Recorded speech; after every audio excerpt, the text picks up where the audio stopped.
차가운 공기가 폐부를 찌르듯 파고들었다. 한세리는 거대한 거실 한복판에 홀로 서 있었다. 등 뒤에서는 거센 빗줄기가 통유리창을 사정없이 때리고 있었고 번개가 칠 때마다 눈앞이 하얗게 번쩍이며 대리석 바닥에 길고 음산한 그림자를 드리웠다. 그녀의 시선은 바닥에 흩어진 눈부신 다이아몬드 목걸이에 고정되어 있었다. 한때는 박 회장 부인이 아끼던 그 가치를 감히 헤아릴 수도 없는 보석이었다.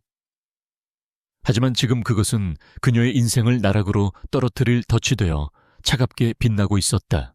어떻게 네가 감히 이런 짓을 할 수 있어? 날카로운 목소리가 세리의 귓가를 파고들었다. 박유라였다. 그녀는 마치 비극의 여주인공처럼 눈가에 눈물을 그렁거리며 세리를 향해 비난의 손가락질을 하고 있었다. 하지만 그 눈빛 깊은 곳에서는 희미한 승리감과 잔인한 조소가 번들거리고 있었다. 세리는 그 미세한 표정 변화를 놓치지 않았지만 지금 이 순간 그녀의 목소리는 누구에게도 닿지 않을 것임을 직감했다.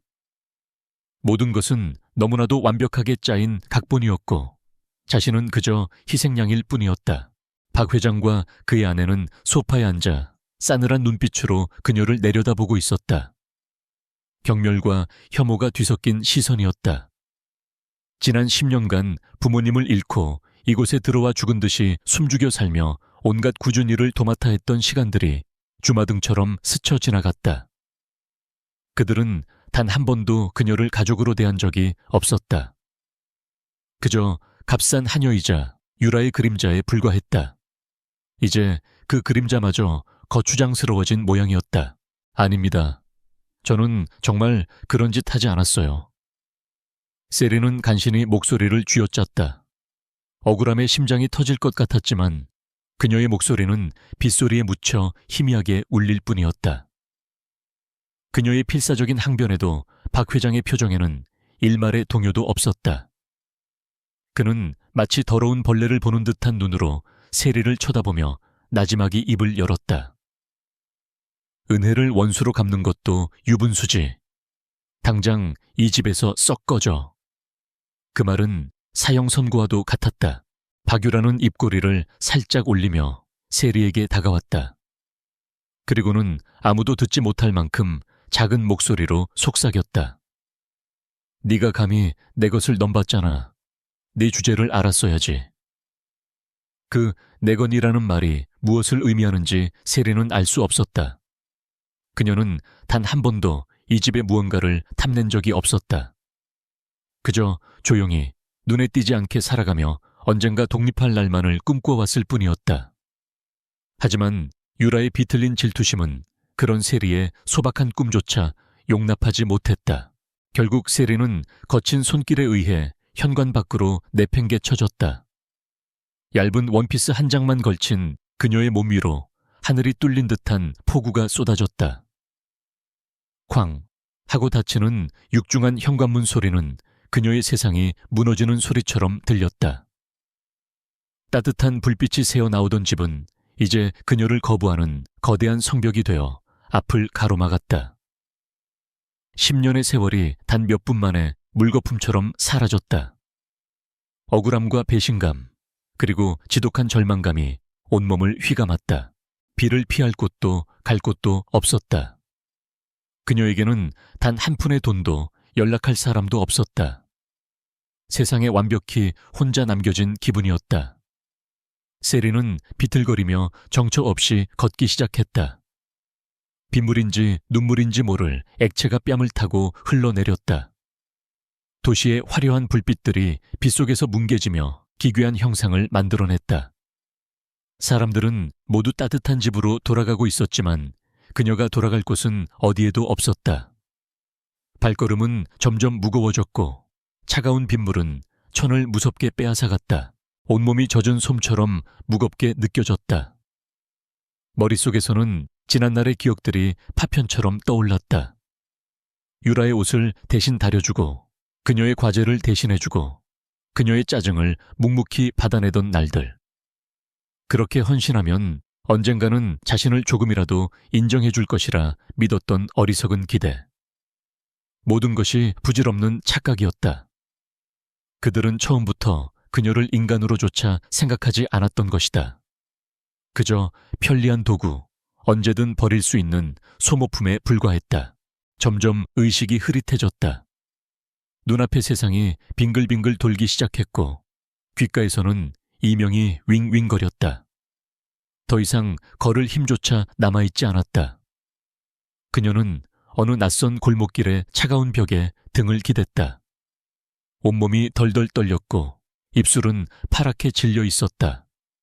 이대로 죽는 걸까? 희미한 생각과 함께 서러움이 복받쳐 올랐다. 이렇게 허무하게 억울함을 풀지도 못한 채 끝나버리는 것일까? 그녀는 마지막 남은 힘을 다해 하늘을 올려다보았다. 끝없이 펼쳐진 어두운 하늘에서는 절망의 비가 그칠 줄 모르고 쏟아지고 있었다. 세리는 천천히 눈을 감았다. 차라리 이대로 모든 것이 끝나버렸으면 좋겠다고 생각했다. 더 이상의 고통도 슬픔도 느끼고 싶지 않았다. 쏟아지는 빗소리가 점점 멀어지며 그녀의 의식은 깊고 어두운 심연 속으로 가라앉고 있었다. 거리를 질주하는 자동차의 헤드라이트 불빛이 그녀의 창백한 얼굴을 잠시 비추고 사라졌다. 그 순간 마치 세상의 모든 소음이 멎는 듯 했다. 그리고 그 정적 속으로 누군가의 낮고 묵직한 발걸음 소리가 희미하게 다가오고 있었다. 차가운 빗줄기 속에서 한 대의 검은색 세단이 미끄러지듯 멈춰 섰다. 최고급 세단의 매끄러운 차체 위로 빗방울이 부딪혀 부서지는 소리만이 유일한 소음이었다. 뒷좌석의 문이 열리고 잘 빠진 수제 구두가 무릉덩이를 가볍게 밟았다. 뒤이어 모습을 드러낸 남자는 머리부터 발끝까지 완벽한 검은색 슈트를 차려입고 있었다. 그의 손에는 커다란 검은 우산이 들려 있었지만 그는 자신을 위해 우산을 펼치지 않았다. 대신 그의 시선은 길모퉁이에 쓰러져 있는 작은 형체에 고정되어 있었다. 강지훈이었다. 대한민국 경제계의 정점에 군림하는 유노이아 그룹의 총수. 그의 이름 앞에는 늘 냉혈한 얼음 심장과 같은 수식어가 따라붙었다. 감정 없는 눈빛과 얼음장 같은 표정으로 수많은 기업들의 운명을 좌지우지하는 남자. 그런 그가 지금 이 궂은 날씨에 차에서 내려 이름 모를 소녀에게 다가가고 있었다. 비서인 최 실장이 황급히 따라내리며 우산을 받쳐들었지만 지우는 손을 들어 그를 제지했다. 지우는 소녀의 앞에 쭈그리고 앉았다. 빗물에 흠뻑 젖은 머리카락이 창백한 얼굴에 달라붙어 있었고 얇은 옷은 천을 지켜주기엔 역부족이었다. 가늘게 떨리는 몸과 파랗게 질린 입술이 그녀의 상태가 얼마나 위중한지를 말해주고 있었다. 보통의 강지훈이라면 길가에 쓰러진 노숙인 정도로 치부하고 무시했을 것이다. 그의 시간은 분 단위로 쪼개어 쓰는 금과도 같았고 불필요한 동정심은 사치에 불과했다. 하지만 이상하게도 이 소녀에게서는 눈을 뗄 수가 없었다. 그는 소녀의 얼굴을 가린 젖은 머리카락을 조심스럽게 걷어냈다. 드러난 얼굴은 앳되어 보였지만 그 안에는 나이를 가늠할 수 없는 깊은 절망과 고통이 새겨져 있었다. 마치 세상의 모든 풍파를 혼자서 다 겪어낸 듯한 얼굴이었다.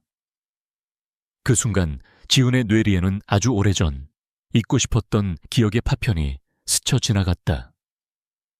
모든 것을 잃고 빗속에서 홀로 울고 있던 어린 시절의 자기 자신. 그는 짧게 혀를 차며 내면의 동요를 억눌렀다. 초의 실장. 지훈의 낮은 목소리가 빗소리를 뚫고 울렸다. 이 아이 병원으로 옮겨. 하지만 말을 내뱉는 순간 그는 자신의 말을 정정했다.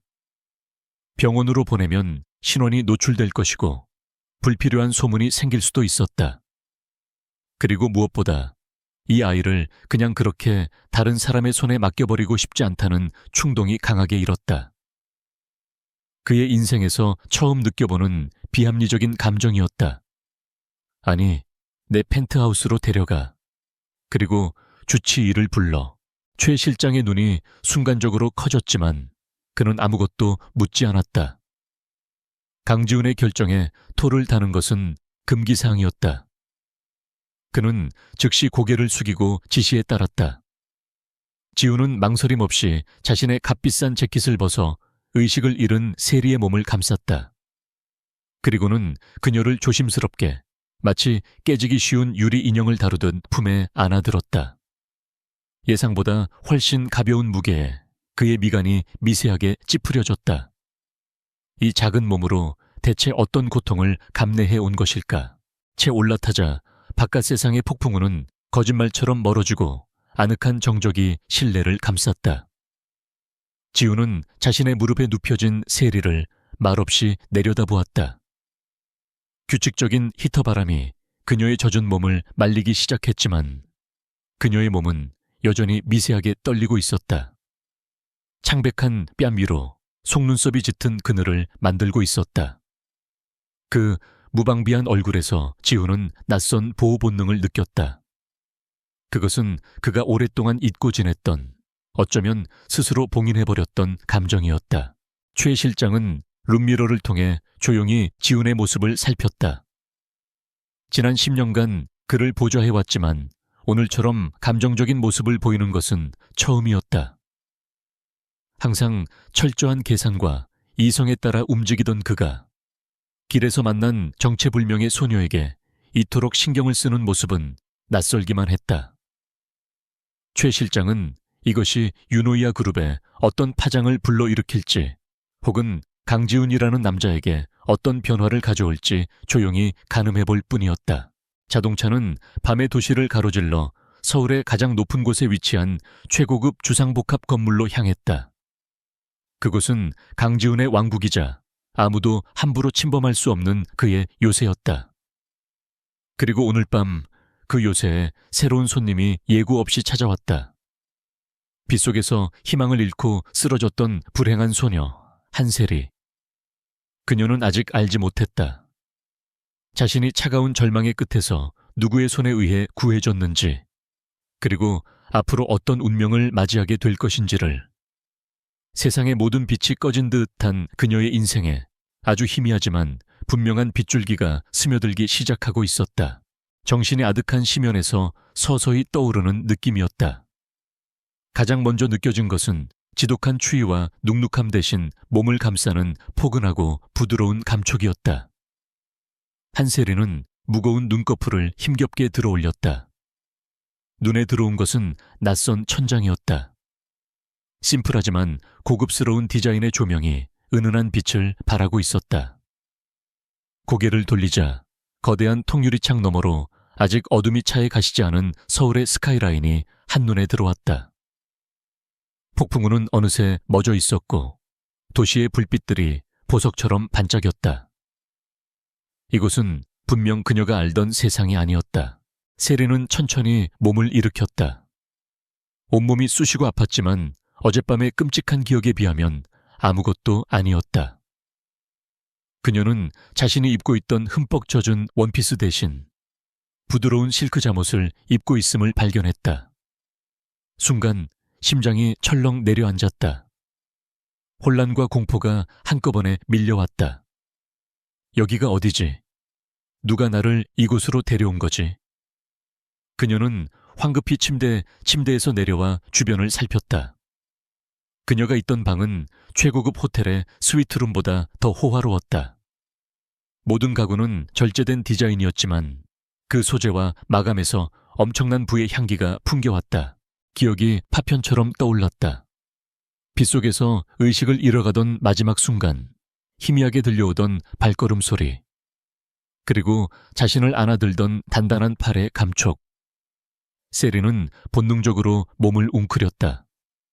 최악의 상황은 피했지만 더 위험한 상황에 빠졌을지도 모른다는 불안감이 엄습했다.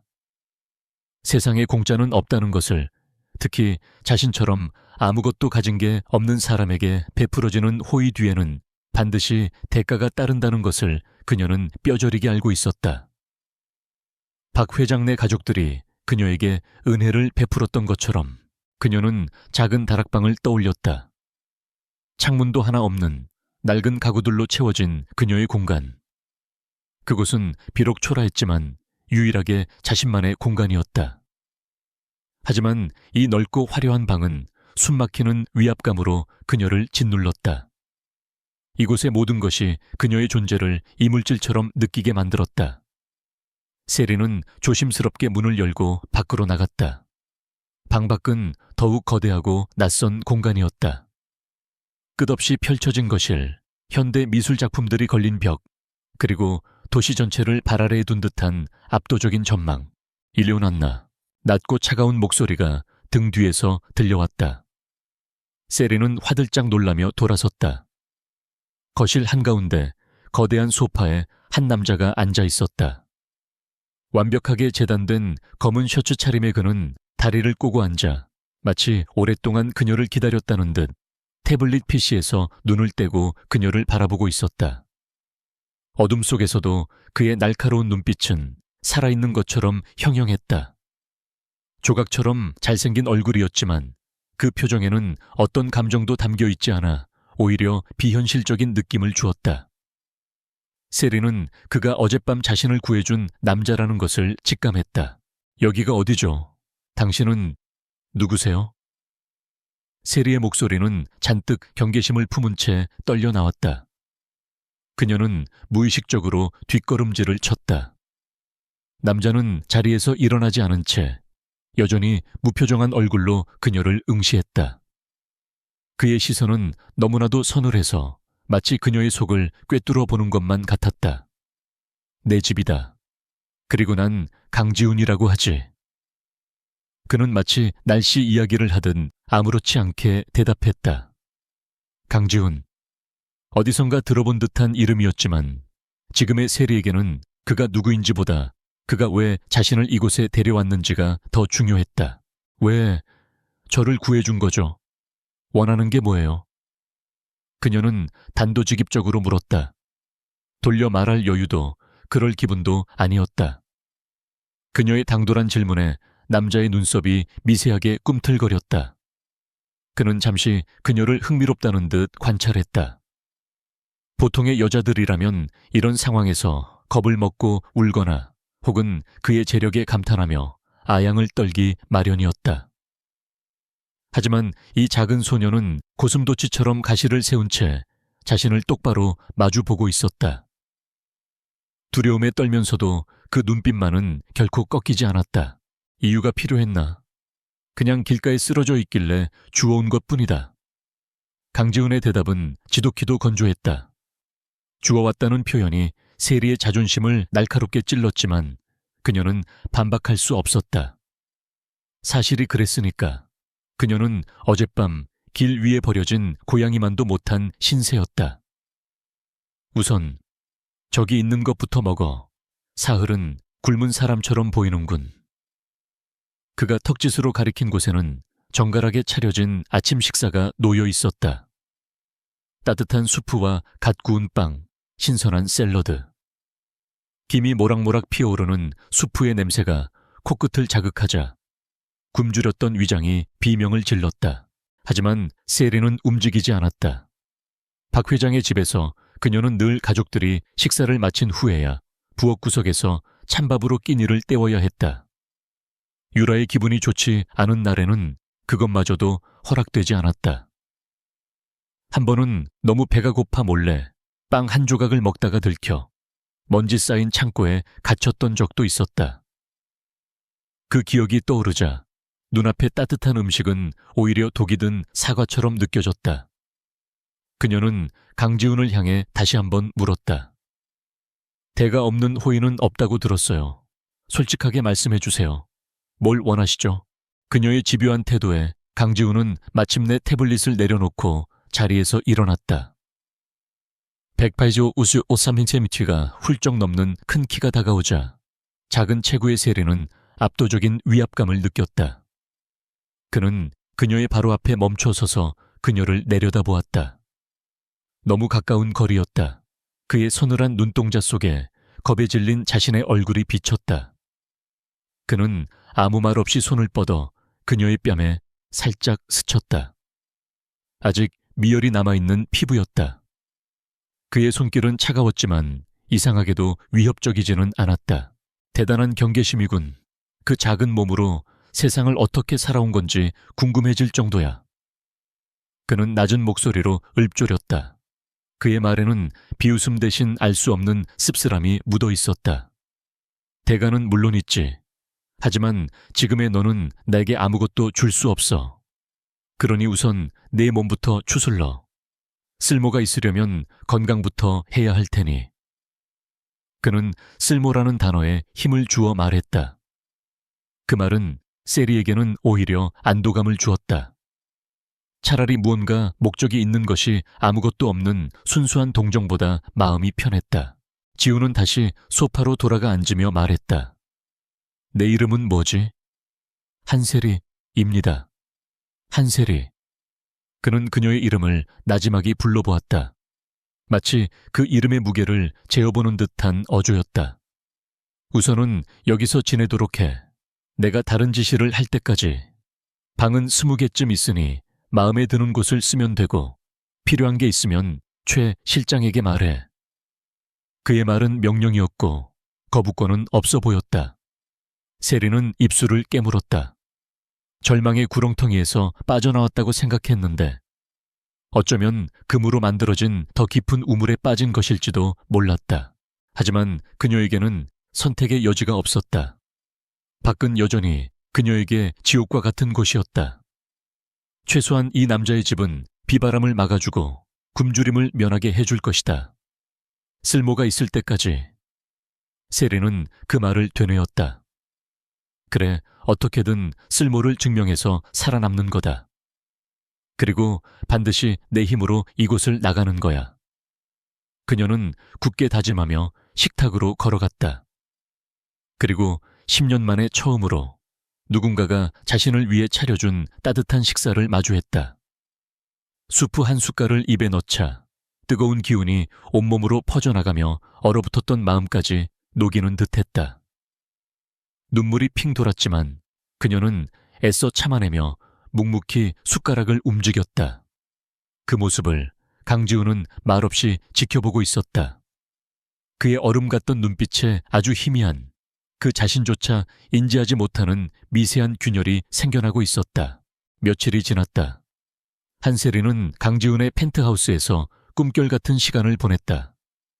최고급 요리사가 만들어주는 식사를 하고 디자이너가 직접 골라준 옷을 입었다. 그녀의 삶에서 단 한 번도 상상해본 적 없는 호사였다. 하지만 세리는 단 한순간도 마음을 놓지 않았다.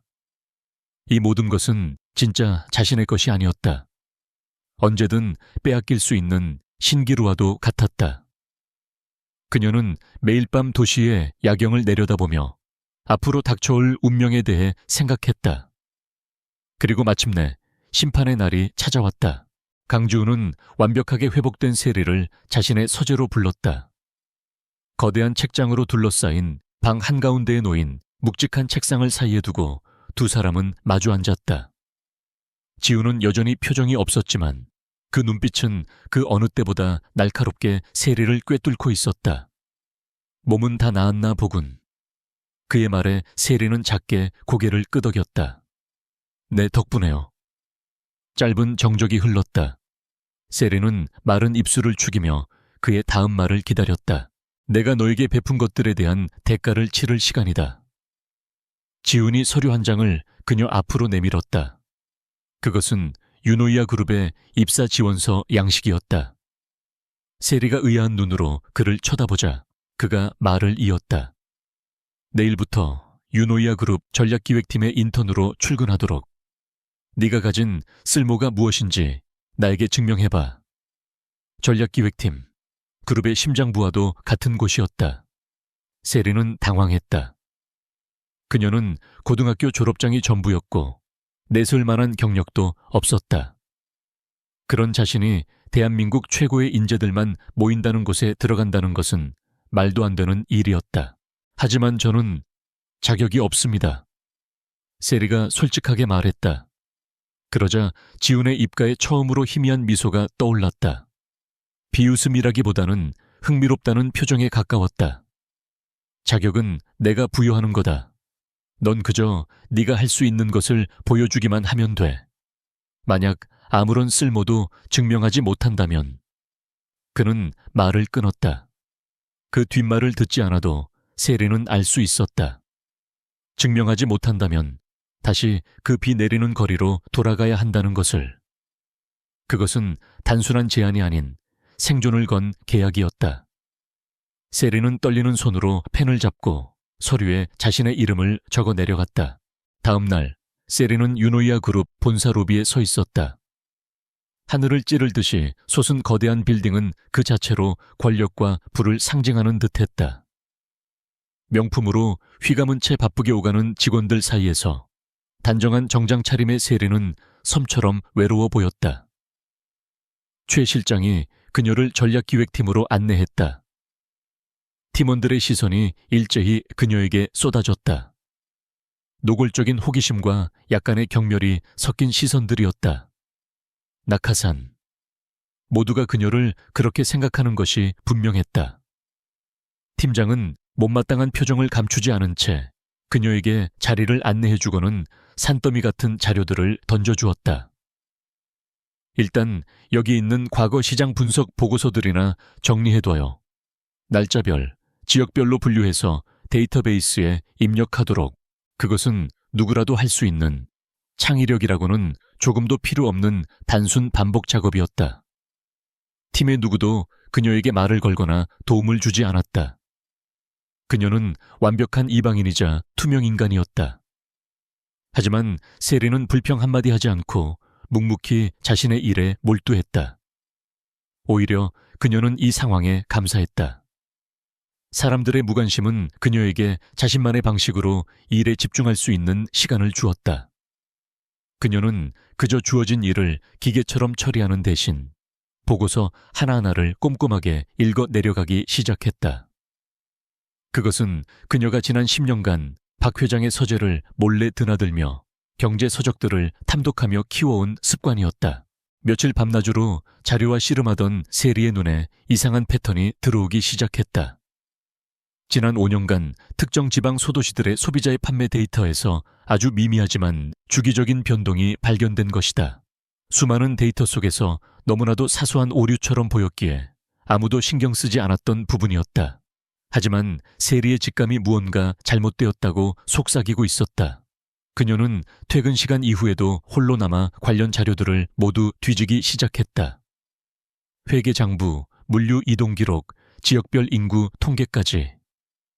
관련 없어 보이는 데이터들을 퍼즐 조각처럼 맞춰나가자 마침내 거대한 그림에 윤곽이 드러났다. 그녀가 발견한 것은 단순한 데이터 오류가 아니었다.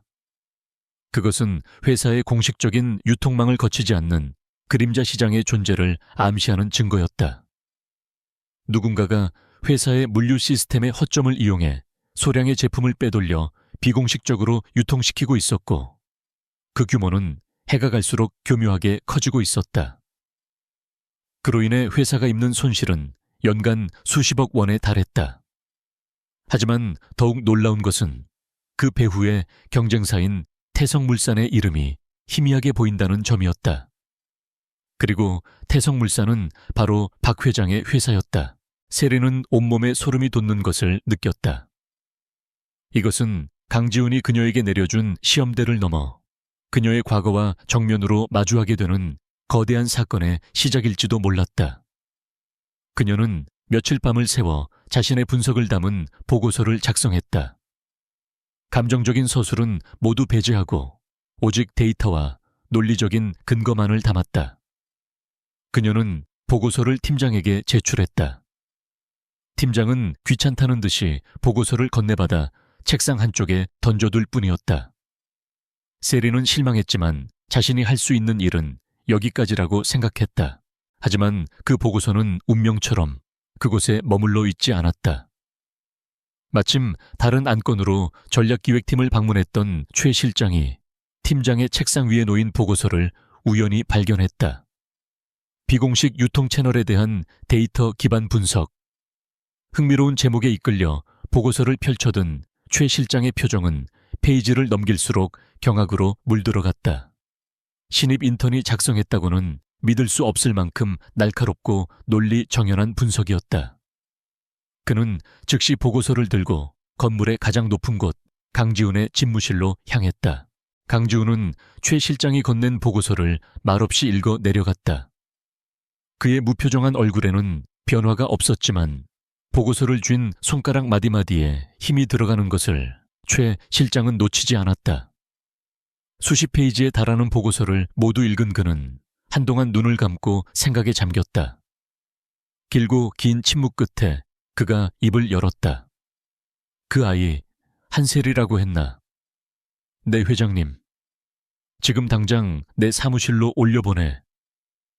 그 목소리는 낮고 차분했지만 그 안에는 태풍의 눈과도 같은 강렬한 감정이 소용돌이치고 있었다. 길에서 주워온 작은 고양이가 사실은 잠자는 호랑이였음을 깨달은 사냥꾼의 감정이었다. 그 순간 사무실 전화벨이 울리며 세리를 찾는다는 메시지가 전략기획팀 전체에 울려 퍼졌다.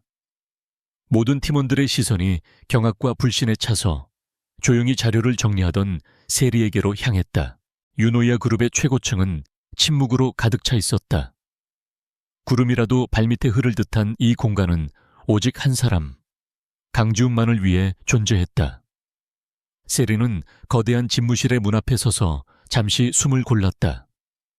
그녀를 이곳으로 부른 호출은 전략기획팀 전체를 발칵 뒤집어 놓았다. 이제 그녀는 더 이상 투명 인간이 아니었다.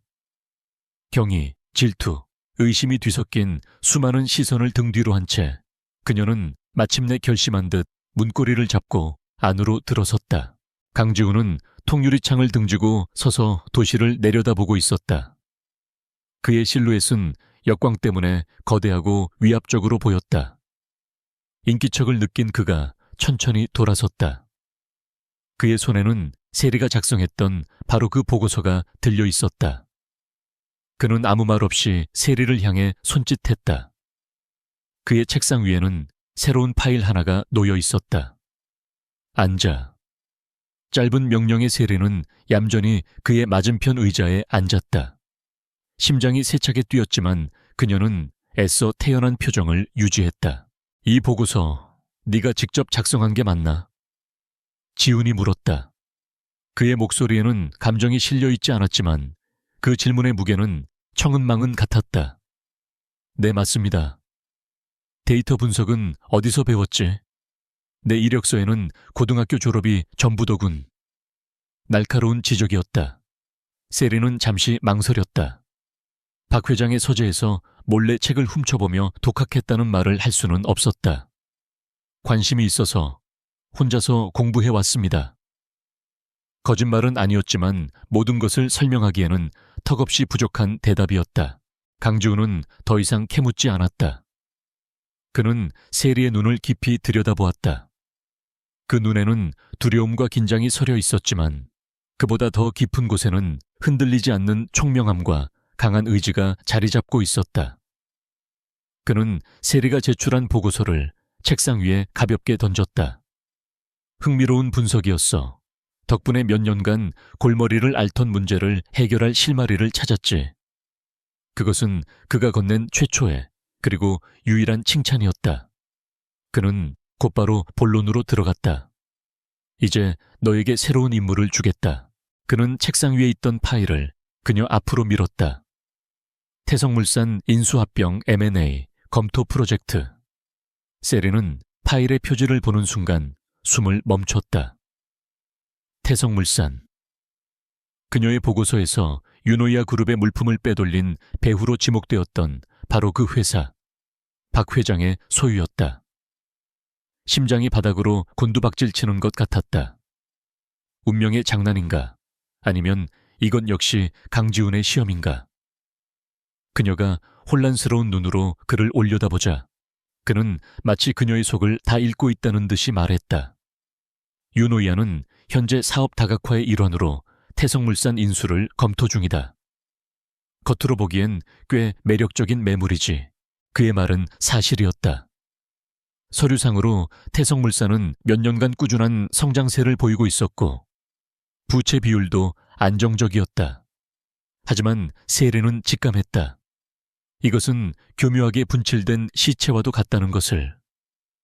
그녀가 발견했던 비공식 유통망은 빙산의 일각에 불과할 터였다. 박 회장은 지금 재정적인 어려움에 부딪혔고 썩어가는 회사를 비싼 값에 팔아넘겨 위기를 모면하려는 속셈이었다. 그리고 그 구매자로 유노이아 그룹을 점찍은 것이다. 제가 뭘 하면 될까요? 세리는 감정을 숨긴 채 차분하게 물었다. 과거의 원한에 휩쓸려서는 안 되었다. 이것은 철저히 비즈니스였고 강지우는 지금 그녀의 전문성을 시험하고 있었다. 그녀의 침착한 반응에 지우는 내심 만족했다. 그는 세리가 박 회장의 집에서 쫓겨났다는 사실을 이미 알고 있었다. 그럼에도 불구하고 그녀가 사적인 감정을 드러내지 않는 모습은 그녀가 생각보다 훨씬 강한 인물이라는 것을 증명해 주었다. 내게 이 프로젝트의 실무 분석을 맡기겠다. 태성물산의 재무제표부터 내부 자료까지 모든 것에 접근할 수 있는 권한을 주지. 내 임무는 단 하나다. 저 서류 더미 속에서 진실을 찾아내. 그날 이후 세리는 자신에게 주어진 작은 사무실에서 밤낮으로 자료에 파묻혀 지냈다. 강지우는 약속대로 그녀에게 프로젝트와 관련된 모든 데이터에 접근할 수 있는 최고 등급의 보안 권한을 부여했다. 수천 페이지에 달하는 재무 데이터, 계약서, 내부 감사 보고서들이 그녀의 책상 위에 산처럼 쌓였다. 처음 며칠간은 특별한 문제점을 찾을 수 없었다. 모든 숫자는 너무나도 완벽하게 맞아떨어졌고 회계장부는 흠잡을 데 없이 깨끗해 보였다. 박 회장 측에서 고용한 최고의 회계사들이 만들어낸 완벽한 예술작품 같았다. 하지만 세리는 포기하지 않았다. 그녀는 숫자들이 만들어내는 거대한 숲이 아닌 그 안에 숨겨진 작은 나무 하나하나에 집중하기 시작했다. 아주 사소한 비용 처리 내역, 의미 없어 보이는 자산 감가상각 방식의 변화, 특정 거래처와의 비정상적으로 빈번한 거래. 그녀는 그 모든 작은 단서들을 놓치지 않고 하나씩 엮어나갔다. 마치 어질러진 실타래에서 실마리를 찾아 풀어내듯 그녀의 천재적인 분석 능력은 서서히 그들의 속임수를 벗겨내기 시작했다. 결정적인 증거는 예상치 못한 곳에서 발견되었다. 태성물산의 자회사 중 하나로 등록된 이름도 생소한 페이퍼 컴퍼니의 거래 내역이었다. 서류상으로는 정상적인 원자재 거래를 하는 회사처럼 보였지만 세리는 그 회사의 주소지가 존재하지 않는 유령 주소이며 법인 등록 서류마저 위조되었다는 사실을 밝혀냈다. 박 회장은 이 유령 회사를 통해 수백억 원의 회사 자금을 빼돌려 비자금을 조성하고 있었던 것이다. 그는 그 돈으로 부실 자산을 부풀리고 가짜 매출을 일으켜 회사의 가치를 인위적으로 끌어올렸다. 모든 조각이 맞춰지는 순간 세리는 온몸에 전율을 느꼈다. 이것은 단순한 회계 부정을 넘어 인수기업을 상대로 한 거대한 사기극이었다. 만약 유노이아 그룹이 이 사실을 모른 채 태성물산을 인수했다면 수천억 원의 손실과 함께 그룹 전체의 신용도에 치명적인 타격을 입었을 것이다. 그녀는 모든 증거 자료와 자신의 분석을 담은 최종 보고서를 작성하기 시작했다. 타자 소리만이 울려 퍼지는 늦은 밤의 사무실. 그녀의 눈빛은 그 어느 때보다 차갑고 단호하게 빛나고 있었다. 이것은 강지훈에게 자신의 가치를 증명하는 보고서인 동시에 자신을 나락으로 떨어뜨렸던 박씨 일가에게 날리는 복수의 서막이었다. 강지훈의 집무실에는 무거운 침묵이 흘렀다. 그는 한세리가 제출한 최종 보고서의 마지막 페이지를 넘기고 있었다. 수백억 원대의 분식회계, 유령 회사를 통한 자금 횡령, 정교하게 조작된 재무제표. 그것은 태성물산이라는 회사의 실체가 아니라 박태준이라는 한 남자의 탐욕과 기만으로 가득 찬 범죄 기록에 가까웠다. 보고서를 모두 읽은 지우는 말없이 서류를 덮고 깊은 생각에 잠겼다. 그의 얼굴은 여전히 무표정했지만 그 주변의 공기는 얼어붙을 듯이 차가워졌다. 세리는 숨죽여 그의 반응을 기다렸다. 그녀가 내민 것은 단순한 분석 자료가 아니었다. 그것은 거대한 파도를 일으킬 폭풍의 핵이었다. 이 보고서가 공개되는 순간 박 씨 일가는 몰락할 것이고 유노이아 그룹 역시 원치 않는 분쟁에 휘말릴 수 있었다. 강지훈이 과연 이 위험을 감수할 것인가? 오랜 침묵 끝에 그가 입을 열었다. 수고했다. 이 문제는 내가 처리하지. 추우지 씨가 있을 때까지는 이 일에 대해 누구에게도 발설하지 마. 그의 목소리는 평소와 다름없이 차분했지만 그 안에는 모든 것을 끝내버리겠다는 차가운 결의가 담겨 있었다. 강지훈의 움직임은 신속하고 은밀했다. 그는 즉시 태성물산 인수 협상을 전면 보류시켰다. 공식적인 이유는 보다 상세한 실사를 위한 내부 검토였지만 금융계의 노련한 여우들은 이것이 단순한 절차 이상의 의미를 갖는다는 것을 직감했다. 이 소식은 순식간에 박태준 회장의 귀에 들어갔다. 자금난으로 무너지기 일보 직전이었던 그에게는 청천벽력과도 같은 소식이었다. 그는 인수무산의 원인을 알아내기 위해 필사적으로 연주를 동원했다. 그리고 마침내 유노이아 그룹의 한 신입 인턴이 제출한 분석 보고서가 모든 일의 발단이라는 정보를 입수했다. 그 신입 인턴이 자신이 비참하게 내쫓았던 한셀이라는 사실을 알게 된 것은 그의 딸 박유라를 통해서였다. 유라는 믿을 수 없다는 듯이 소리쳤다. 말도 안 돼. 그 기생충 같은 애가 어떻게 감히. 아빠, 걔는 도둑년이라고요. 그녀의 마음속에서는 분노와 함께 지독한 질투심과 모욕감이 들끓었다. 자신이 벌레처럼 여기던 존재가 이제 자신의 가족의 운명을 뒤흔들 수 있는 위치에 있다는 사실을 도저히 받아들일 수 없었다. 이성을 잃은 유라는 직접 세리를 찾아가 그녀의 진짜 자리가 어디인지 똑똑히 가르쳐주기로 결심했다. 그날 오후 유노이아 그룹 1층 로비는 점심시간을 마친 직원들로 붐비고 있었다. 바로 그때 값비싼 명품으로 온몸을 치장한 박유라가 살기등등한 표정으로 로비에 들어섰다. 그녀는 안내 데스크에 재질을 뿌리치고 무작정 안으로 향했다. 마침 동료들과 함께 커피를 마시고 있던 세리를 발견한 유라는 망설임 없이 그녀에게로 돌진했다. 한세리. 고함 소리에 로비에 있던 모든 사람들의 시선이 집중되었다. 세리는 자신을 향해 걸어오는 유라를 보고 얼굴이 굳어졌다. 내가 어떻게 여기에 있어? 이 도둑년아. 유라는 세리의 바로 앞에서 경멸적인 말을 퍼부었다. 어디서 몸이라도 팔아서 들어온 거니? 우리가 거둬주고 입혀준 은혜도 모르고 감히 우리 집안 뒤통수를 쳐. 네가 뭔데 우리 사업에 회방을 놔. 주변 직원들은 수근거리기 시작했다. 세리가 낙하산이라는 소문이 사실이었으며 심지어 사생활까지 문란하다는 쪽으로 이야기가 부풀려졌다. 세리는 입술을 깨물었다. 예전 같았으면 고개를 숙이고 모욕을 견뎠을 것이다. 하지만 지금의 그녀는 달랐다.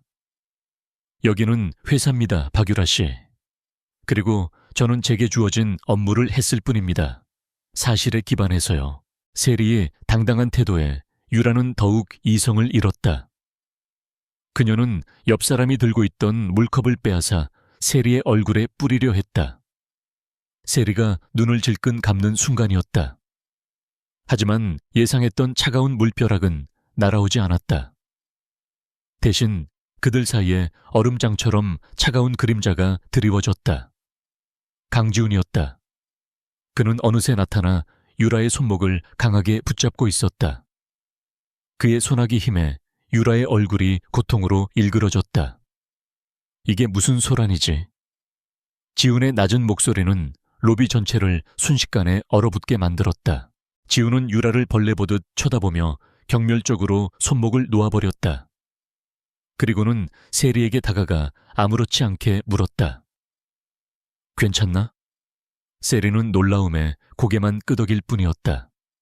지훈은 세리의 어깨를 가볍게 감싸 안으며 자신을 보호하려는 듯한 자세를 취했다. 그리고는 로비의 모든 직원들과 박유라를 향해 선언하듯 말했다. 모두 잘 들어.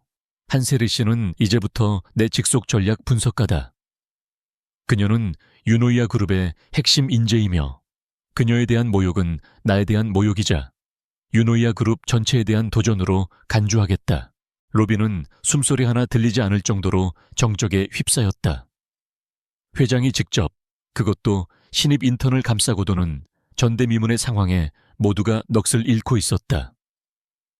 지훈의 시선이 마지막으로 박율에게 향했다. 그리고 당신, 유노이아는 품격 없는 상대와는 거래하지 않아. 보안팀, 이 여자를 당장 끌어내. 그리고 오늘부로 박태준 회장과 태성물산을 포함한 모든 관련 계열사를 유노이아 그룹의 영구 거래 제한 목록에 올려. 그 말은 박씨 일가에 대한 공개적인 사형 선고였다. 박유라는 얼굴이 새하얗게 질린 채 경비원들에게 질질 끌려나가며 악을 썼지만 그 모습은 그저 처량할 뿐이었다. 소동이 끝나고 로비에는 어색한 침묵만이 남았다. 강지훈은 여전히 세리의 곁에 서 있었다. 그는 세리를 내려다보며 짧게 말했다. 앞으로는 이런 일이 없을 거다. 그 말 한마디가 어떤 약속보다도 든든하게 느껴졌다. 세리는 자신을 위해 기꺼이 세상과 맞서 싸워준 남자를 조용히 올려다보았다. 그의 차가운 얼굴 뒤에 숨겨진 따뜻함을, 그 단단한 모습 뒤에 가려진 부드러움을 처음으로 발견한 순간이었다. 이 싸움이 더 이상 그녀 혼자만의 것이 아님을 그녀는 비로소 깨달았다. 거대한 폭풍이 몰려오고 있었지만 이제 그녀는 더 이상 두렵지 않았다. 로비에서의 소동 이후 한세리의 회사 생활은 완전히 달라졌다. 그녀는 하루아침에 전략기획팀의 인턴에서 회장 직속 전략 분석가라는 파격적인 직책을 얻었다. 그녀에게는 회장실 바로 아래층에 위치한 독립된 사무실이 주어졌고 어제까지 그녀를 무시하던 직원들은 이제 그녀의 눈치를 보며 깍듯하게 대했다. 강지훈이 내린 공개적인 선언은 그녀에게 누구도 넘볼 수 없는 강력한 방패가 되어주었다. 하지만 세리는 그것이 동시에 무거운 책임감의 갑옷이라는 것을 알고 있었다. 강지훈은 세리를 자신의 사무실로 불러 이번에는 공식적으로 임무를 부여했다. 박태준 회장과 태성물산에 대한 전면적인 조사를 시작한다. 그는 유노이아 그룹의 최고 법무팀과 회계감사팀, 그리고 외부의 사설 정보팀까지 그녀의 지휘하에 배속시켰다. 사실상 그룹의 모든 자원을 동원해 그녀에게 힘을 실어준 것이었다. 네가 찾아낸 모든 것을 이용해 박태준을 무너뜨릴 수 있는 모든 증거를 찾아내. 수단과 방법은 가리지 않아도 좋다. 그의 목소리에는 한치의 망설임도 없었다. 이것은 단순한 비즈니스 분쟁을 넘어 부패한 권력에 대한 유노이아 그룹의 전쟁 선포였다. 세리는 거대한 전쟁의 선봉장이 되었다. 그녀는 자신에게 주어진 팀과 함께 태성물산의 비자금 흐름을 역추적하기 시작했다. 수십 개의 유령 회사를 거치며 교묘하게 세탁된 자금의 흔적을 좇는 것은 지독하게 어려운 작업이었다.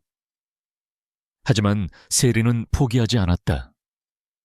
그녀의 천재적인 분석력은 복잡하게 얽힌 숫자들 속에서 어김없이 길을 찾아냈고 법무팀은 그녀가 찾아낸 단서를 바탕으로 법적인 증거를 확보해 나갔다.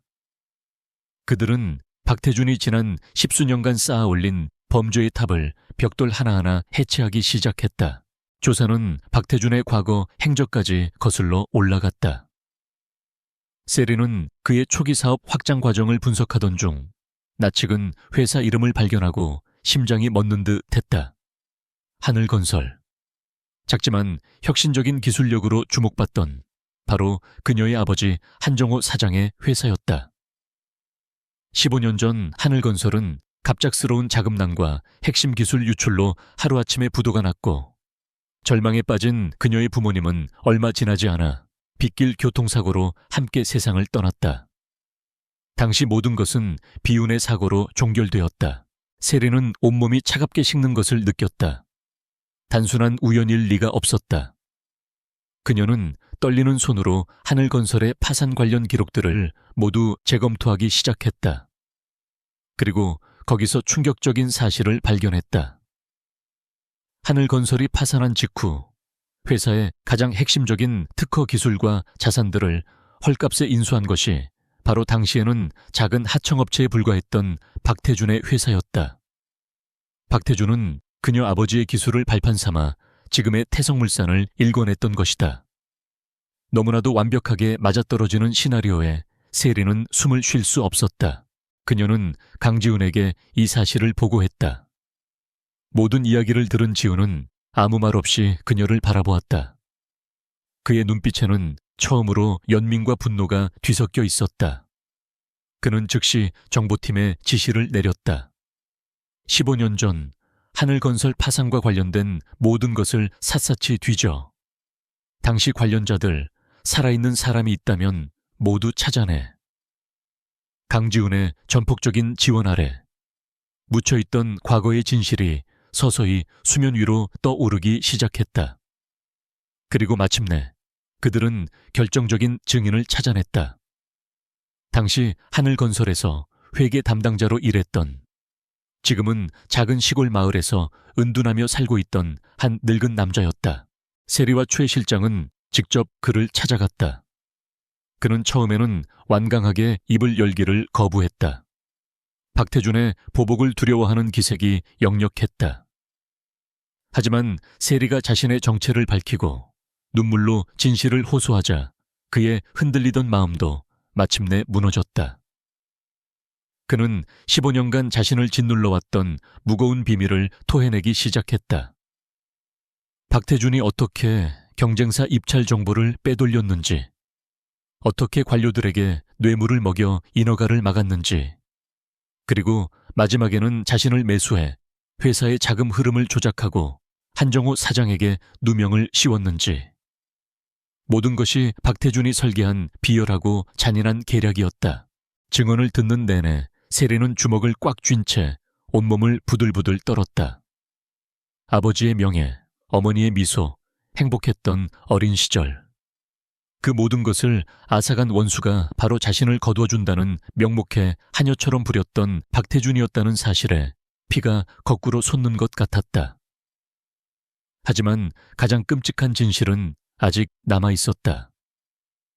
정보팀이 부모님의 교통사고 기록을 재조사하는 과정에서 의문스러운 점을 발견한 것이다. 당시 사고 차량의 브레이크 파이프에서 인위적인 절단 흔적으로 의심되는 정황이 있었지만 초동 수사가 미흡하여 단순 사고로 묻혀버렸다는 내용이었다. 모든 것이 끝났다.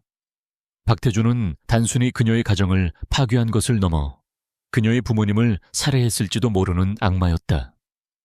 그리고는 위선적인 자비심을 가장하여 그녀를 자신의 집에 들여 부모님의 핏값으로 세운 저택에서 지난 10년간 그녀를 감시하고 조롱해왔던 것이다. 늦은 밤 자신의 사무실로 돌아온 세리는 책상 위에 놓인 낡은 가족 사진을 꺼내 들었다. 사진 속에서 환하게 웃고 있는 젊은 시절의 부모님. 억눌러왔던 슬픔과 분노가 한꺼번에 터져나왔다. 그녀는 소리 없이 오열했다. 눈물은 금세 차가운 분노로 변해갔다. 이 싸움은 더 이상 유노이아 그룹의 것도 강지훈의 것도 아니었다. 이것은 오롯이 그녀 자신 한세리의 전쟁이었다. 부모님의 억울한 죽음을 되갚고 빼앗긴 모든 것을 되찾기 위한 처절한 복수가 이제 막 시작되고 있었다. 복수심은 강력한 연료였지만 동시에 영혼을 잠식하는 독이기도 했다. 부모님의 죽음에 대한 끔찍한 진실을 마주한 이후 한세레는 마치 다른 사람이 된 것 같았다. 그녀의 눈빛에서는 온기가 사라지고 차가운 분노와 칼날 같은 결의만이 번뜩였다. 그녀는 잠을 자는 시간도 식사를 하는 시간도 잊은 채 오직 박태준을 무너뜨리기 위한 증거를 찾는 일에만 매달렸다. 그녀의 사무실은 밤늦도록 불이 꺼지지 않았고 그녀의 건강은 하루가 다르게 위태로워 보였다. 강지훈은 그런 세리를 말없이 지켜보았다. 그녀의 독한 모습에서 그는 과거에 자기 자신을 보았다. 모든 것을 잃고 복수심만으로 버텨냈던 혹독했던 시절, 그는 세리가 자신과 같은 길을 걷도록 내버려 둘 수 없었다. 복수는 반드시 이뤄내야 했지만 그 과정에서 그녀 자신이 망가지는 것은 원치 않았다. 그는 더 이상 세리를 단순한 부하 직원이나 흥미로운 관찰 대상으로 보고 있지 않았다. 어느새 그녀는 그의 굳게 닫혔던 마음의 문을 열고 들어와 가장 연약한 부분을 차지해버린 존재가 되어 있었다.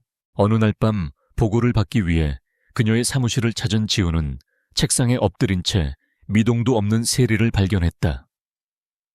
그녀는 서류 더미에 둘러싸여 기절하듯 잠들어 있었다. 창백한 얼굴과 가늘게 떨리는 어깨가 그녀가 얼마나 한계에 내몰렸는지를 보여주고 있었다. 지우는 나지막이 한숨을 쉬며 다가가 자신의 재킷을 벗어 그녀의 어깨에 덮어주었다. 그리고는 망설임 없이 그녀를 조심스럽게 안아들었다. 지독한 피로에 빠진 세리는 그의 품에 안겨서도 깨어날 기미를 보이지 않았다. 그는 세리를 다시 자신의 펜트하우스로 데려왔다. 처음 그녀를 구해왔던 그 밤과는 모든 것이 달랐다. 그때는 변덕스러운 동정심이었다면 지금은 애틋함과 안타까움이 그의 마음을 가득 채우고 있었다. 그는 세리를 침대에 눕히고 주치의를 불러 그녀의 건강 상태를 살폈다. 극심한 피로와 영양실조, 주치의는 절대적인 안정이 필요하다고 경고했다. 지우는 그날 밤 꼬박 그녀의 곁을 지켰다. 식은땀을 흘리며 악몽에 시달리는 그녀의 손을 꼭 잡아주었다. 그의 천이 전해지자 세리에 뒤틀렸던 미간이 조금씩 펴지기 시작했다. 다음 날 아침 눈을 뜬 세리는 자신이 다시 펜트하우스에 와 있다는 사실에 당황했다. 침대 옆 의자에 앉아 잠든 지훈의 모습을 본 순간 그녀의 마음속에서 무언가 울컥 차올랐다. 이 남자는 항상 그녀가 가장 비참하고 약해졌을 때 말없이 나타나 그녀를 지켜주었다. 그녀가 자리에서 일어나자 인기척에 지훈도 눈을 떴다. 일어났나. 그는 아무렇지 않은 척했지만 그의 눈빛에는 밤새 서렸던 걱정의 흔적이 남아있었다. 복수도 살아있어야 하는 거다. 그렇게 네 자신을 학대하다가는 박태준이 무너지기 전에 네가 먼저 쓰러질 거야. 그의 꾸짖는 듯한 말에는 따뜻한 진심이 담겨 있었다. 세리는 고개를 숙였다. 죄송해요. 나한테 죄송할 게 아니라 너 자신에게 해야 할 말이다. 그는 주방으로 가 직접 따뜻한 수프를 데워왔다. 그리고는 숟가락을 들어 그녀의 입가에 가져갔다. 먹어. 세리는 잠시 망설였지만 그의 단호한 눈빛에 결국 입을 열었다. 따뜻한 수프가 목을 타고 넘어가는 순간 억지로 참아왔던 눈물이 터져 나왔다. 그녀는 어린아이처럼 소리내어 울기 시작했다. 지난 10년간 겪었던 서름, 부모님에 대한 그리움, 지독한 배신감, 그리고 복수심의 무게까지. 모든 감정이 한꺼번에 폭발했다. 강지훈은 아무 말 없이 그녀가 울음을 그칠 때까지 기다려주었다. 그리고는 조용히 자신의 이야기를 꺼내놓기 시작했다. 나도 너와 비슷한 과거가 있어. 그의 목소리는 낮게 가라앉아 있었다. 그는 자신이 어렸을 때 아버지의 가장 친한 친구에게 배신당해 회사를 빼앗기고 온 가족이 길거리로 나앉았던 이야기를 했다. 충격으로 쓰러진 아버지는 다시 일어나지 못했고 어린 그는 세상의 가장 밑바닥에서 살아남기 위해 괴물이 되어야만 했다. 그때의 나도 오직 복수만을 생각했지. 그 생각 때문에 사람이기를 포기했던 순간도 많았어. 처음으로 듣는 그의 고백이었다.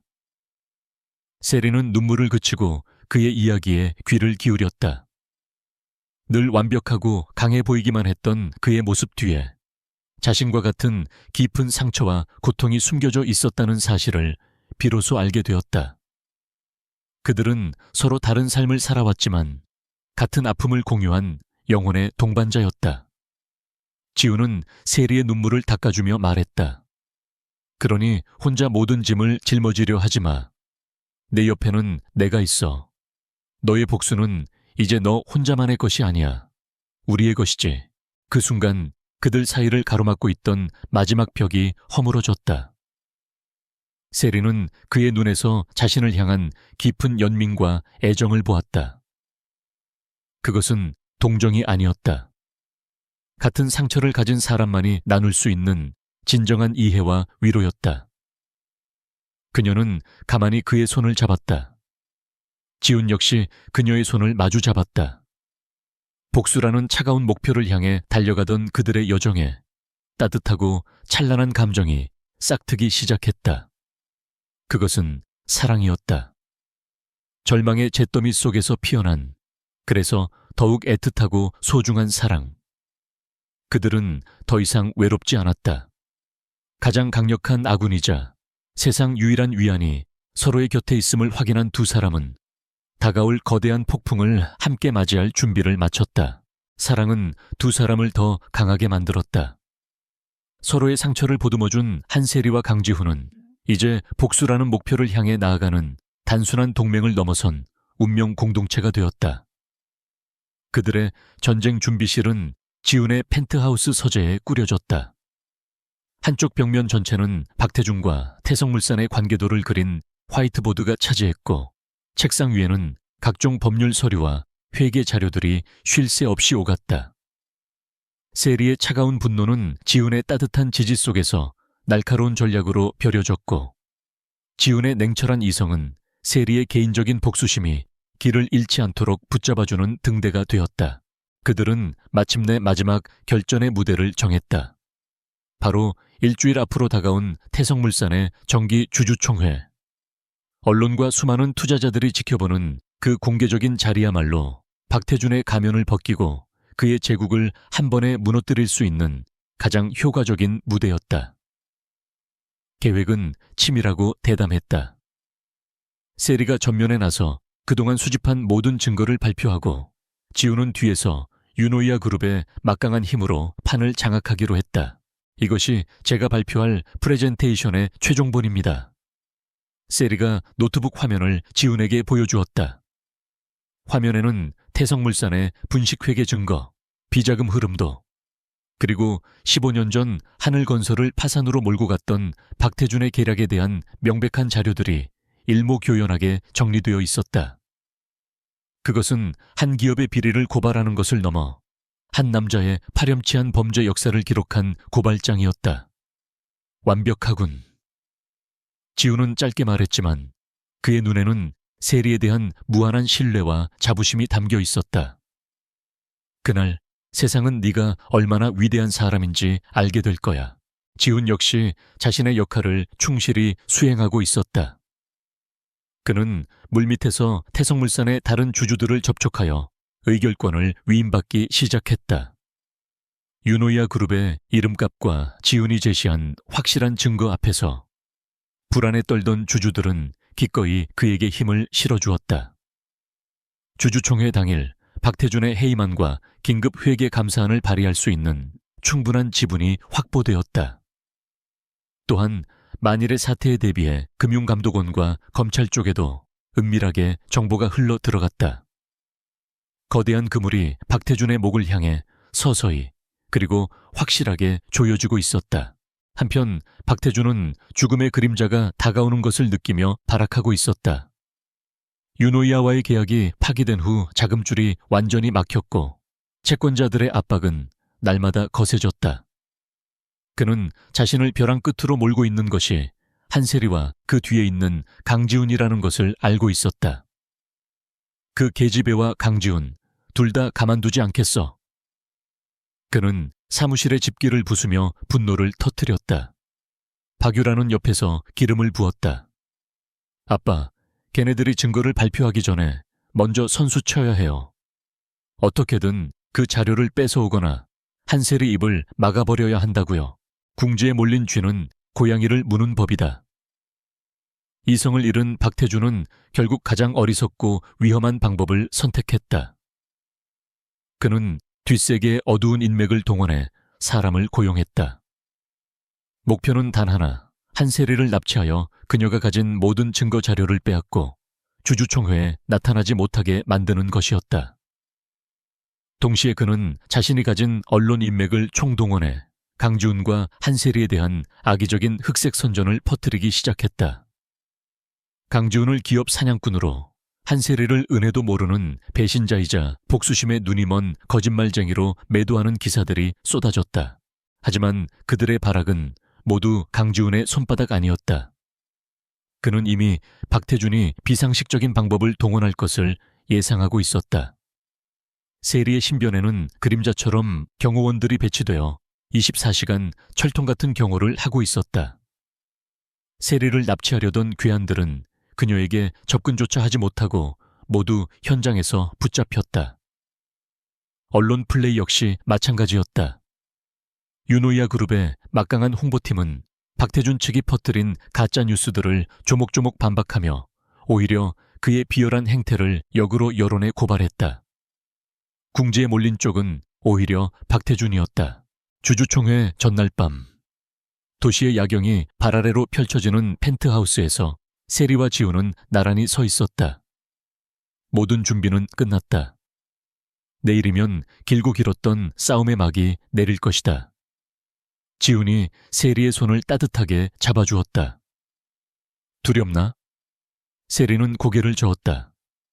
아니요. 당신이 곁에 있으니까요. 그녀의 눈빛은 그 어느 때보다 단단하고 평온했다. 복수심에 불타던 과거의 그녀가 아니었다. 이제 그녀는 정의를 실현하고 부모님의 명예를 되찾고 그리고 사랑하는 사람과 함께 새로운 미래를 열기 위해 싸우는 전사였다. 내일 모든 것이 끝날 겁니다. 그녀의 나지막한 목소리에 지훈은 말없이 고개를 끄덕였다. 폭풍전야의 고요함 속에서 두 사람은 서로의 천에 의지한 채 다가올 결전의 아침을 기다리고 있었다. 결전의 날이 밝았다. 태성물산의 주주총회가 열리는 호텔 연회장은 시작 전부터 팽팽한 긴장감으로 가득했다. 회사의 미래에 대한 불안감을 감추지 못하는 주주들, 특종을 노리는 날카로운 눈빛의 기자들, 그리고 애써 태연한 척하지만 초조함을 감추지 못하는 박태준 측 이사들. 단상 중앙에선 박태준과 박유라는 겉으로는 위풍당당한 척했지만 그들의 얼굴에는 패배의 그림자가 짙게 드리워져 있었다. 연회장의 육중한 문이 열리고 모든 사람들의 시선이 한 곳으로 쏠렸다. 강지훈과 한세리가 나란히 들어서고 있었다. 대한민국 경제 대통령이라 불리는 강지훈의 등장은 그 자체만으로도 엄청난 파급력을 가졌다. 사람들은 수군거리기 시작했다. 그리고 그의 옆에선 낯설지만 흔들림 없는 눈빛을 한 젊은 여성의 정체에 대해 궁금해했다. 두 사람은 수많은 시선을 받으며 가장 앞자리에 마련된 좌석에 조용히 앉았다. 그들의 침착한 모습은 오히려 폭풍전야의 고요함처럼 느껴져 장내의 긴장감을 더욱 고조시켰다. 박태준은 애써 미소를 지으며 주주총회의 시작을 알렸다. 그는 준비된 원고를 읽으며 지난 한 해의 성과를 부풀리고 회사가 겪고 있는 어려움은 일시적인 위기일 뿐이라며 주주들을 안심시키려 했다. 그의 목소리는 자신감에 차 있었지만 그 연설은 공허하게 울릴 뿐이었다. 마침내 그의 지루한 연설이 끝나고 의안 상정 시간이 되자 강지훈 쪽 변호사가 자리에서 일어났다. 의장님, 긴급 동의안을 발의합니다. 본인은 의결권 있는 주식의 40%를 위임받은 대리인으로서 회사에 존폐가 걸린 중대한 사안에 대한 한세리 전략 분석가의 긴급 보고를 요청하는 바입니다. 연 회장이 술렁였다. 40%라는 압도적인 지분율에 박태준의 얼굴은 잿빛으로 변했다. 그는 법적 절차에 따라 동의안을 거부할 수 없었다. 그가 떨리는 목소리로 동의안의 가결을 선언하자 한세리가 자리에서 일어나 단상을 향해 걸어갔다. 화려하지 않지만 단정한 정장 차림의 그녀는 작고 가녀려 보였지만 그 발걸음에서는 거인의 무게가 느껴졌다. 수백 개의 카메라 플래시가 일제히 그녀에게 터졌지만 그녀는 눈 하나 깜빡하지 않았다. 단상에 선 세리는 잠시 장내를 둘러보았다. 그리고 마이크를 잡고 침착하고 또렷한 목소리로 입을 열었다. 안녕하십니까. 유노이아 그룹의 전략 분석가 한세리입니다. 그녀의 목소리는 연회장 전체에 선명하게 울려 퍼졌다. 그녀는 감정적인 서두 없이 바로 본론으로 들어갔다. 그녀의 뒤편 스크린에는 태성물산의 조작된 재무제표가 실제 장부와 나란히 띄워졌다. 여러분께서 보고 계시는 이 자료는 태성물산이 지난 5년간 어떻게 주주 여러분들을 기만해왔는지를 보여주는 명백한 증거입니다. 세리는 막힘없이 발표를 이어갔다. 그녀는 복잡한 회계 자료를 누구나 이해하기 쉽게 설명하며 박태준이 설립한 유령 회사들로 어떻게 수백억 원의 회사 자금을 빼돌렸는지, 그 돈이 어떻게 그의 일가호화 생활과 비자금으로 흘러 들어갔는지를 조목조목 밝혔다. 증거는 명백했고 논리는 완벽했다. 주주들의 얼굴은 점차 분노로 일그러져 갔다. 박태준은 자리에서 벌떡 일어나 소리쳤다. 거짓말, 저건 모두 조작된 자료야. 저 계집애가 사적인 원한으로 회사를 음해하는 거라고. 하지만 세리는 그의 발악에 흔들리지 않았다. 그녀는 발표의 마지막 장을 스크린에 띄웠다. 그곳에는 하늘건설 기술 탈취 및 파산 공작 사건이라는 제목이 선명하게 나타났다. 박태준 회장의 이러한 범죄 행각은 어저늘의 일이 아닙니다. 그녀는 15년 전 박태준이 자신의 아버지가 운영하던 회사를 어떻게 파멸로 몰고 갔는지에 대한 증거 자료들을 차례로 공개했다. 그리고 마침내 자신의 정체를 밝혔다. 박태준 회장이 파산시킨 하늘건설의 한정호 사장, 그분이 바로 저의 아버지입니다. 연 회장은 그야말로 아수라장이 되었다. 주주들의 고성과 기자들의 질문이 뒤섞여 귀를 먹먹하게 했다. 모든 것을 알게 된 사람들은 경악과 분노를 금치 못했다. 이성을 잃은 박태준이 단상 위로 뛰어 올라와 세리에게 달려들려던 바로 그 순간이었다. 연 회장의 모든 문이 동시에 열리며 검찰 수사관들이 들이닥쳤다. 그들은 혼란을 뚫고 곧장 단상으로 향했다. 그리고 망연자실해 있는 박태준에게 차가운 목소리로 체포영장을 제시했다.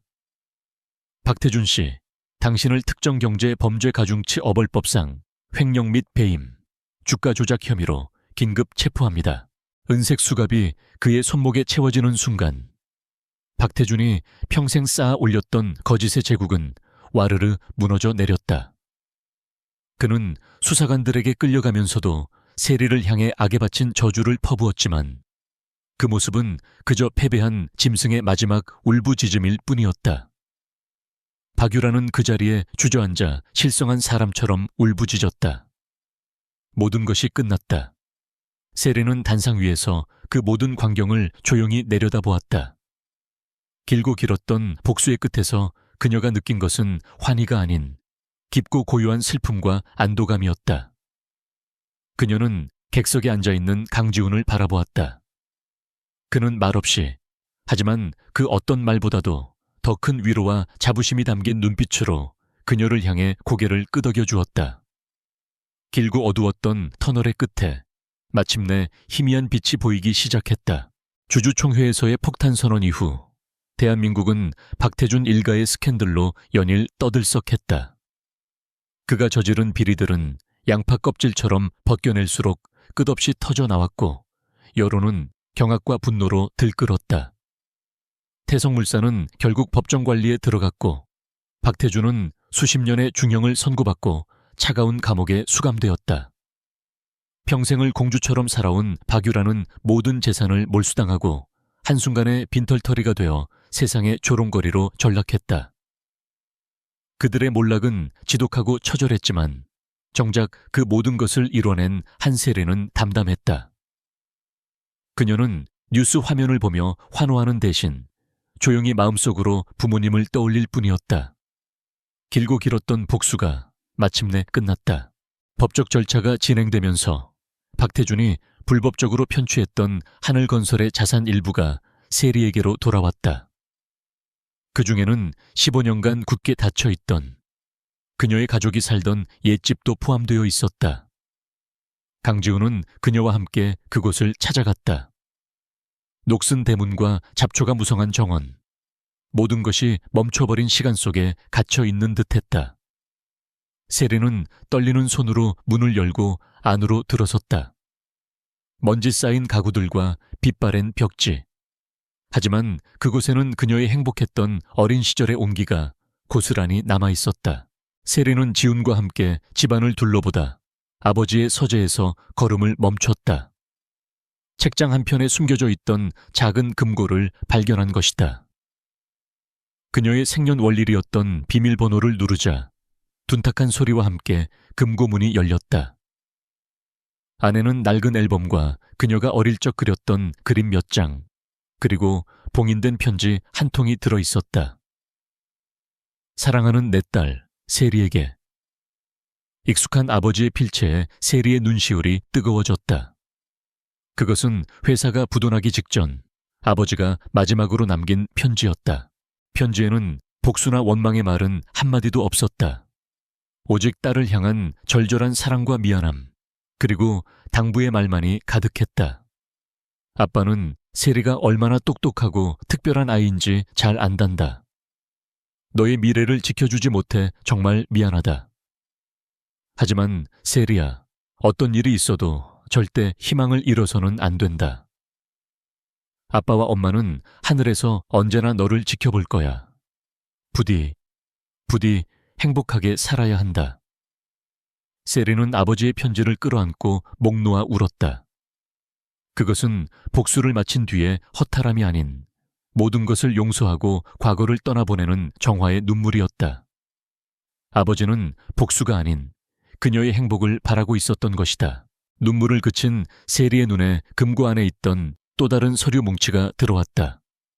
하늘건설 법인 등기부등본과 아버지가 평생을 바쳐 개발했던 혁신적인 건축기술 특허 서류들이었다.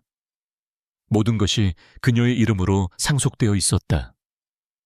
낡은 서류들을 어루만지던 세리의 가슴 속에서 새로운 불꽃이 피어올랐다. 그녀는 더 이상 과거에 얽매여 살고 싶지 않았다. 복수를 넘어 이제는 아버지의 꿈과 유산을 자신의 손으로 다시 일으켜 세우고 싶었다.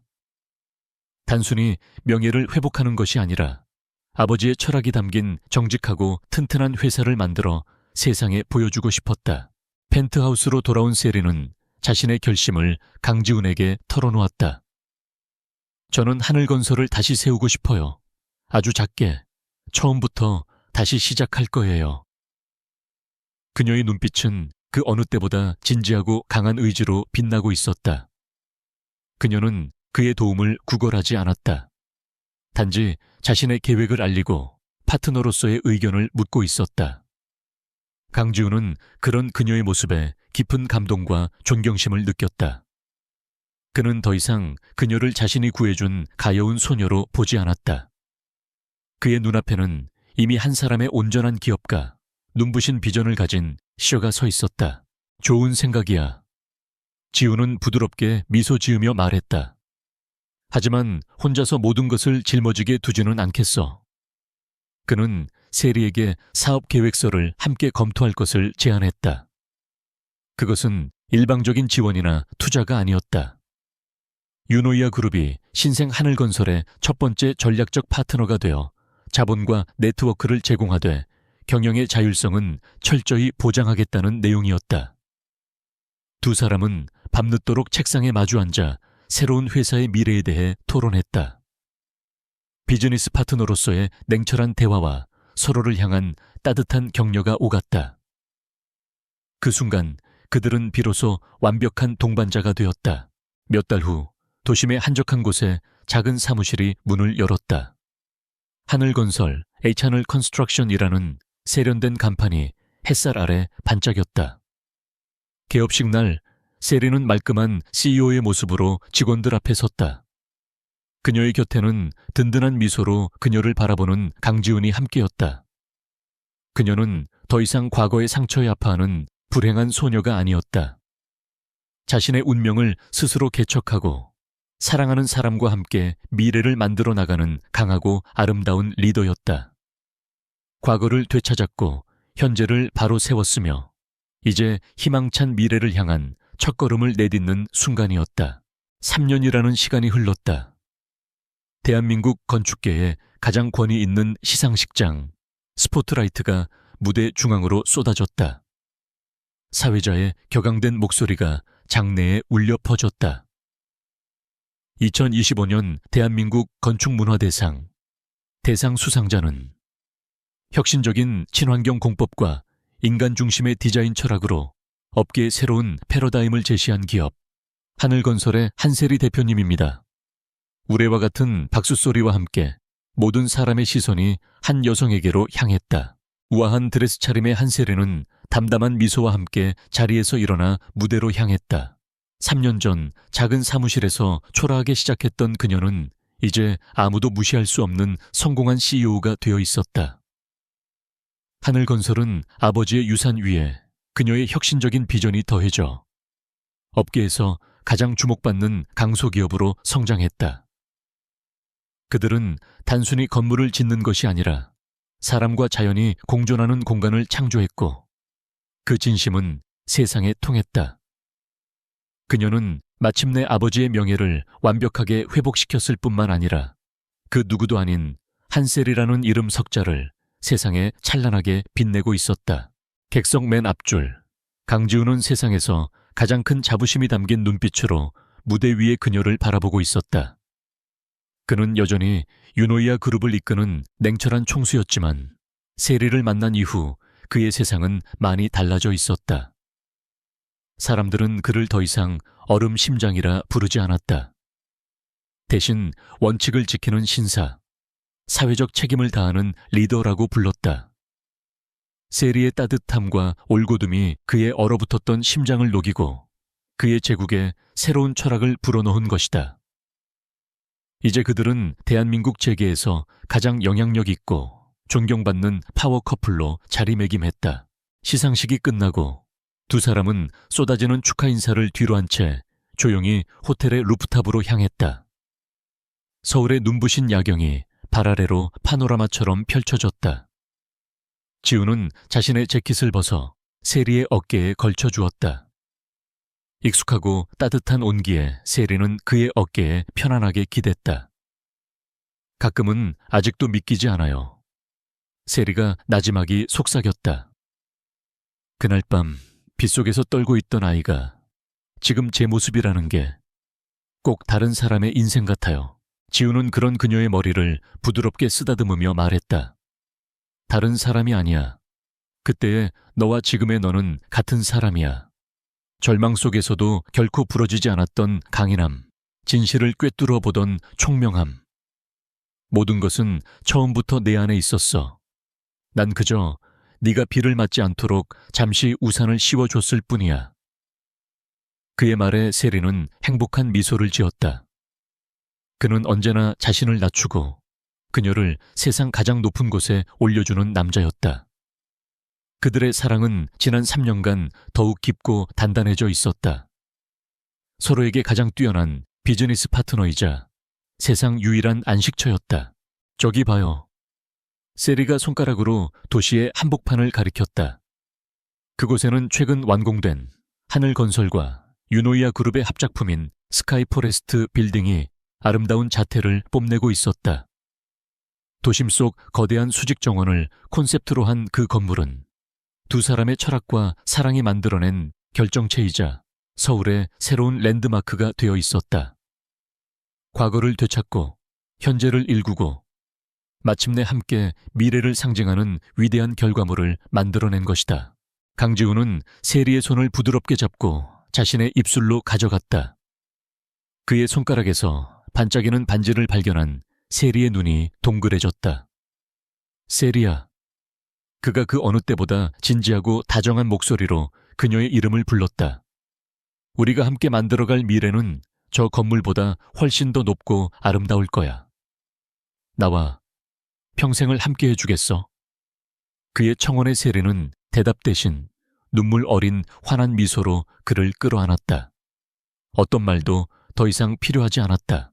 폭우가 쏟아지던 절망의 밤, 모든 희망이 사라졌다고 생각했던 불행한 소녀. 그리고 그런 그녀를 구원하고 세상 유일한 공주처럼 사랑하며 지켜준 권력 있는 CEO. 이제 그들은 어둠과 시련을 모두 이겨내고 서로의 빛이 되어 가장 높은 곳에서 함께 빛나고 있었다. 도시의 불빛보다 더 찬란하게 빛나는 두 사람의 모습 위로 마치 그들의 행복을 축복하듯 아름다운 별들이 쏟아져 내리고 있었다. 이것은 절망 속에서 피어난 기적 같은 사랑 이야기의 완벽한 해피엔딩이었다.